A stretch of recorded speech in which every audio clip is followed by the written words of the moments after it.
chose. Mais ils ont réussi pour nous procurer le bonheur. Docteur Abdoulaye Diouf, vous êtes dans l'opposition, d'accord? Autonome. Mais Pastef a réussi une chose. Pastef instant, ils sont au pouvoir, ils sont dans l'opposition. Centre-nous l'opposition.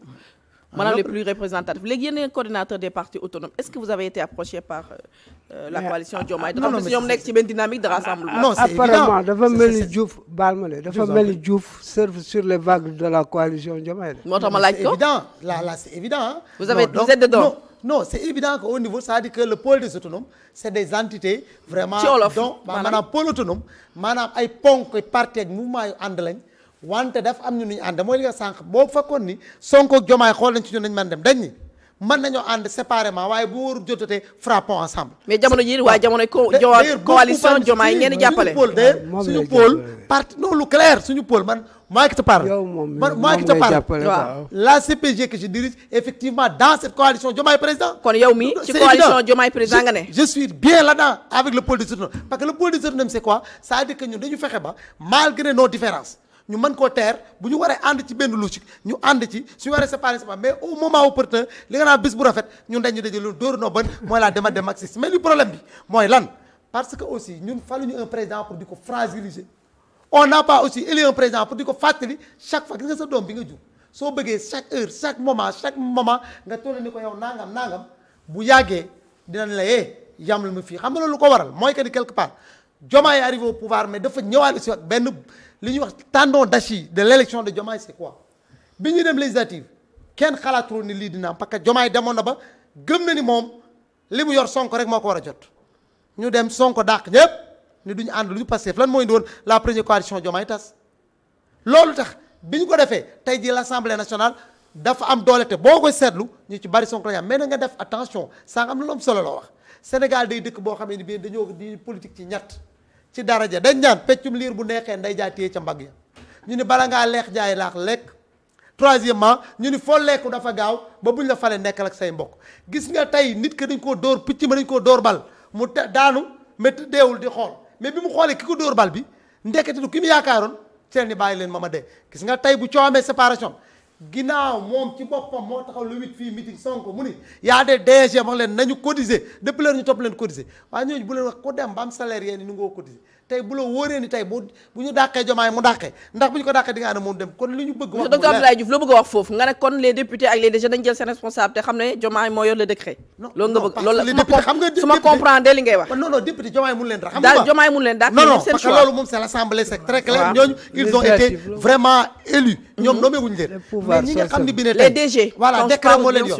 décret moo leen yor moi je dis que man su ma Ousmane Sonko même de manière très stratégique am na période boo xam ne ni bi ne du période bi favorable Abdoulaye Wade du mu doon def ak Abdou Diouf avec son entrisme day dugg 2 ans 3 ans ànd ak ay ministre au moins pour permettre de se requinquer et avoir benn trésor de guerre parce que ñëpp xam ne Sénégal politique ñu dem ci loolu parce que nous sommes à 1 an d'une élection mais non c'est janvier 2027 mais yàqul Abdoulaye mi def entrisme 91 93 mais est-ce que contexte yi bokk na docteur Abdoulaye Diouf yaa ngi les contextes c'est beaucoup plus grave 91 bi ñu dugg parce que Abdou Diouf génn na ci ay lu méttee métti ñu tuddee ko les passes le programme d'ajustement structurel moo tax boo déggee Sonko tey muy wax man jour bi ne la pare damaa ree ma ne du sori gi nga presse boo mu yor le programme de redressement économique social Abdou Diouf moo def en 79 le programme de redressement économique et financier loolu lan moo doon corollaire am te looloo rey ñëpp ngay gis ñu doon jouer ay góor ak jeeg foofu la ñu indi 17 bi am ndax boobu da koo créé corollaire am c'était lu ñu ko tuddee le plan d'ajustement structurel à long et moyen terme loolu la indi woon déflater le maximum d'individus mettre le social benn ko di tëj ko Abdou Diouf génne terme bu bonte maa ngi koy gisaat ñu di ko wax moyen d'état milieu d'état mooy lan maanaam état bi lu mu gën a mën a dindi loxoom ñu bàyyi ko ay privé ñeneen demee ko dëkk bi tas boo gisee tey woyofal bi ñu bari doon yuuxu ni duutul woyofal heureusement que jël nañu ay mesures c'est pourquoi je pense que Diomaye a intérêt effectivement à aller avec Sonko mais Sonko a beaucoup plus intérêt à aller avec Diomaye parce que ñoom ñaar bu ñu defee ne kenn mën na cee beru ba symphonie am ne day nax boppam askan wi fer nañu ay naxaar dañoo bëgg ñu ànd benn yoon li ñu gëmloo woon man gëm naa ne amuñu woon projet man design laa ma sa wax ni duma ci dugal parce que xam naa lan mooy un projet parce que projet dafa am ñaari ponk le seuil de rentabilité du projet mais bu fekkee seuil bi amul projet bi dafa yàqu te loolu ñoom xalaatuñ ko woon. mais docteur Abdoulaye Diouf c'est que les Sénégalais lu ñu mën a comprendre mooy président Bassirou Diomaye Faye Pastef ñoo ko jàpp yóbbu ko au pouvoir Sonko présenté ko Sénégalais yi ñu gëm ko votel ko la première élection locale yi président Diomaye bureau de vote am sax gagné ko léegi yéen ñii ngeen xam ne yéen a topp coalition Diomaye ne da ngeen koy jàpp yéen ñu bari ci yéen xamuñu la yéen lan ngeen ko mën a apporter de plus d'autant plus que Pastef natt na boppam ci élection législative def cavalier seul am 54%. Ça veut dire que les 54% yu mu gagné ci présidentielle c'est l'électorat de Pastef. Qu'est-ce que vous pouvez apporter de plus au président Abdoulaye Wade d'autant plus que yéen pour am 1% ça c'est un problème chez vous. non man foofu am naa ci réponse bu gàtt. Le parti que je dirige. C'est la principale critique qu'on vous fait. 719 non attendez Ramata dama bëgg clarifier madame. Le parti que je dirige à 719 élus locaux à 11 maires. Moi le parti que je dirige la CPJ nay leer 719 élus locaux et 11 maires mais attends tey suñu ànd tey ak Diomaye dama leen pôle des autonomes am na ñoo xam ne de mu ñëwaat ñun bi ñenn ñi demee xam nga lu ñuy àndee fexe ba le tissu social bi ñu bëgg mu nekk benn moom ak Sonko mi àndoon ñu demandoo mieux xam nga ne nga sax c'est vrai que Diomaye moi je dis que ak nu vice de la vie politique mel am na loo xam ne ñoom ñaar ku ci ne war nga ko jomba mais nag politique moo bindoo noonu Nelson Mandela après 24 ans en prison bi mu génne ñëpp ngeen rappelé le 6 de Sharpeville avec Vini dafa divorcé ak Vini àndatul ak moom pour lan parce que nee na comportement yooyu moom àndatul ak moom. Ça c'est privé. Oui. C'était pas c'était non, privé. attendez, c'était privé. Ouais, non, attendez, Manila. Bon, fait que on était des enfants, mais c'était privé, ça n'a rien à voir avec la politique. Si. Non, ça c'était privé, c'était privé. C'était privé. Non, il y a les 6 de Sharpeville. Dugg l'internet bi ngeen xoolal mooy les 6 de Sharpeville. Dañ ñu woon moom ci boppam Vini moom monté woon ay nit ñu rey les 6 de Sharpeville. Dugg l'internet bi ngeen xool man seetuma le problème bi xam lu ma xool c'est-à-dire qu'en politique Babacar Toussaint avait raison de le dire. Il dit que la trahison est une question effectivement de secondes, de minutes. Mais la politique est le cimetière des amitiés. Qui nous aurait dit. C'est Tocqueville qui a dit ça. Babacar répète ça. Très bien, c'est intéressant. Il a appris de lui. Donc il dit que la politique c'est le cimetière des amitiés. Ku la waxoon première sortie Diomaye qu'est-ce que Diomaye a dit daf ni da wax non seulement waxuma Ousmane Sonko mu lorñee mais dama ko ni fixeel sama chaise. gëm naa ni tey discours boobu. Qu'est-ce qui s'est passé entre temps ba discours bi changé dama ni discours boobu tey jii boo ko laajaatoon Diomaye da ko nu waat. discours bi changé na entre temps de 2000 décembre 2024 ak décembre président Diomaye discours bi a changé. non changé na lool sax. doyen Demba. changé na. Il y a un rapport de force qui est en train de s'instaurer. te critique bi ñu leen di def yéen li ci ëpp ci yéen mooy amu leen légitimité populaire. 11 maires du légitimité. 719 élus locaux de légitimité. waaw ma ne la principale critique mais loolu na ngeen ko prouver bu soobee yàlla le 2027. bien sûr waaw léegi nag bu loolu weesoo aussi xam nga Diomaye ci slaayam mooy Pastef te moom Diomaye moo ñu doon wax ne moom léegi génne na ci boppam pas responsabilité yi quoi léegi yow boo génnee say responsabilité ci un parti quel est l'intérêt bi nga am pour créer coalition.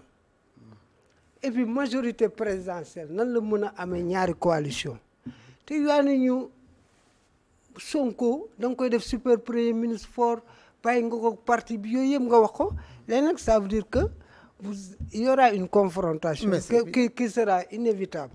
Plus on s'approche des échéances, c'est évident. Plus la rupture sera plus nette. Claire, évident. waaw léegi nag yow yéen vous avez une coalition qui est en train de construire sa base.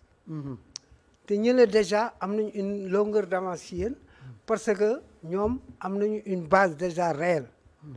léegi yéen ban stratégie yow ngeen di mener. mais Yaya Boni quand il venait au pouvoir au Bénin Yaya Boni qui n'était un seul fonctionnaire un banquier Yaya Boni quand il venait au pouvoir di fa fekk un mbër. est-ce que vous aurez le temps d'ici là. Non, la politique c'est pas une question de temps la politique c'est des circonstances la politique c'est des actes la politique c'est ce que l'on appelle benn genre umwelt à partir duquel les partis sont capables de faire des choses d'ailleurs loolu moo tax mbër mu toll nii Émile Dirkey mu ni dans chaque société il existe une morale collective au nom de laquelle les tribunaux condamnent les gens justes pour dire lan dañu ni nit ki bu ngeen àndee di politique dafa am ñett yoo xam ne ku ne war na ko xool l'oubli de soi le don de soi troisième bi mooy fexe ba li ngeen di xeex suba ba ngoon lépp na jëm ci askan wi waaye man bu dee ni li ma gis sa dara ja ngay xool kenn di xool kaam dama gëmee ni ñun lu ñu war a def ñun ñi nga xam ne dañuy politique nekk ci landerneau bi fexe ba ñoom ñaar ñi àndoon ba gagné ñu nekk benn. le don de soi de Sonko l'a prouvé. ñun toujours ci la ñuy dox man chaque jour le combat des égos qui est là. mais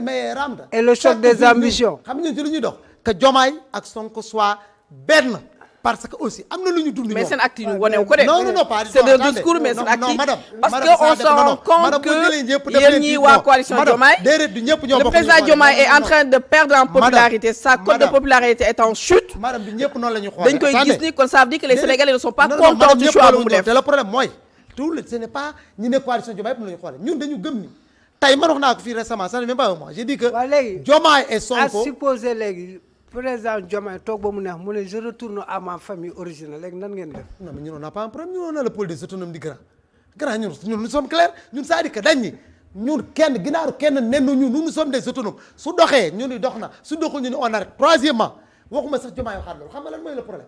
ñun chaque jour on se bat pour que Diomaye et Sonko soient la même personne bi ñëwoon Diomaye mooy Sonko xam nga lu ko waral ñun dañu bëgg Sénégal bu naat.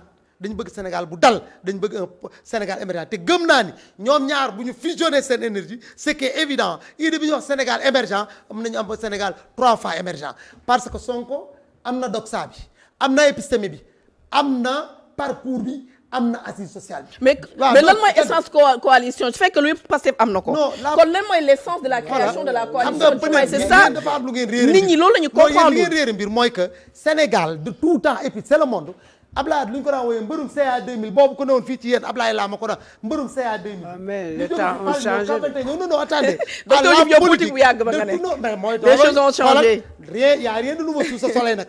la roue tourne mais c'est toujours exactement le même en politique c'est pourquoi d'ailleurs sëñ Babacar Sy mu ni fakkastalu ci diine def ci erreur astaghfirullah fañ na waaye bu dee politique dara mënu koo dindi l'erreur se paye cash. Moi je dis que ce que nous devons faire et que eux ils doivent faire ils doivent savoir que ils ont eu un passé ils ont vécu des moments très difficiles et pénibles et que sénégalais yi fal nañ leen yaakaar nañu changer dëkk bi te bu ñu àndee ñoom dina changer ñun ci la ñuy dox suba ngoon ci la ñuy wax ci la ñuy yëngu loolu mooy suñu position ci la ñuy dox ci la ñuy yëngu non yéen Sénégal yëpp mooy Sonko ak kii nekk benn effectivement parce que loolu moo ñu jik leur destin est lié au pays qu'on appelle le Sénégal donc ñun ñëpp yéen yëpp noonu lañu def mais malheureusement gis nga les discours va-t-en-guerre les discours va-t-en-guerre mbir mi yow la bu dul keneen du yow nañ ko teg fi suuf gis nga boo ànd bu ne lu ko yàq quand on va habiller Paul déshabiller Jean coow jib nopp nekk Pierre na ne Cristobal na ne Ernesto na Machado Nadamas li am solo mooy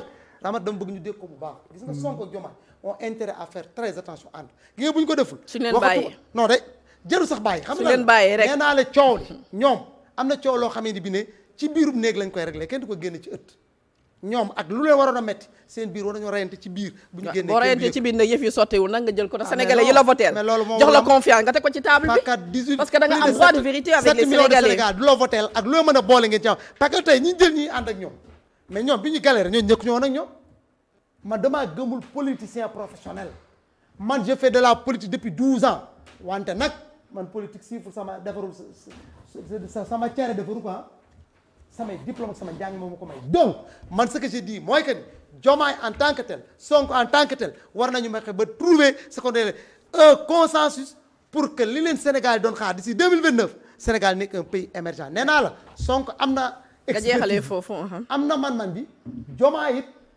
nekk na quelqu'un boo xam ne bind suñ ko coaché mu dem comme moom tey nee naa 2024 ça non le mot suñ ko coaché mu dem c'est très évident yaa ko wax amul ma ni amul fii wala yaa ko wax ma ni même le président Macron suñ ko coaché mu dem yaa ko wax c'est le fait d'être avec quelqu'un et vous êtes en train de le coacher di ko wax dëgg di ko lu baaxul nga ne ko li baaxul lu baax mu dox ko te loolu mooy et vous êtes en train de le coacher nii la coalition Diomaye non ñun ne coachons pas xam nga coacher ah vous l'avez dit tout à l'heure parce que malheureusement fii ñu jëm nii ku ne nekk sa benn tension ñu ni Sénégal ni lay doxee je vous assure que c'est pas non attendez c'est pas demain la veille et malheureusement xam Sénégal li xew ay koyaam wax na ko nee na c'est de nouveaux types d'hommes de nouveaux styles mais malheureusement rien n'a changé et c'est très grave ces 3000 et quelques gosses qu'on a déflaté nañ leen dugalaat ñu liggéey caaxaan yi ñuy def nii di rajo nit ñi nañ ko teg ci suuf ànd ak nit ñi liggéey loolu d'accord temps bi jeex na coalition looy tontu ñi doyen looy tontu ñi di naan la coalition Diomaye moo nekk di recycler ñi nga xam ne c'est l'ancien système. comment on recycle en tout cas comment on va recycler coalition de mi ngi recycler rek dafa am ay politiciens professionnels yu nekk ci réew mi